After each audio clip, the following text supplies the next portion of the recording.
Si je prends l'exemple d'un tweet qui m'avait un peu marqué, j'animais un débat à Évry un dimanche matin, tôt.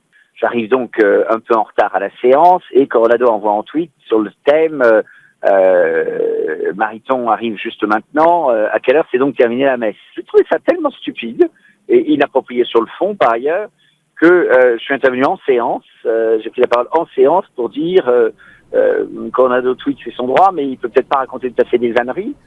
En tout cas, ce qu'il indique est faux. Ça me paraissait suffisamment sot et mal ajusté, au surplus, pour réagir en séance. Coronado qualifie la séance à partir de Twitter. Je ne vais pas lui faire l'honneur de réagir sur Twitter, je réagis en séance. Si le sujet, c'est juste de lancer une vanne, il y a cet aspect-là d'ailleurs sur Twitter aussi, et en particulier par des parlementaires.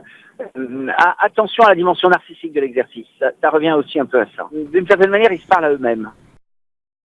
On peut écouter plusieurs oreilles, mais on n'a pas 10 000 oreilles non plus. Donc, si on est uniquement sur son écran, il y a un moment où on n'écoute plus suffisamment ce qui se passe en séance. Regarder de temps en temps ce qui se passe sur Twitter, c'est pas idiot, mais ça peut pas être l'élément principal du débat, et ça n'est pas un élément de dialogue et de discussion entre parlementaires.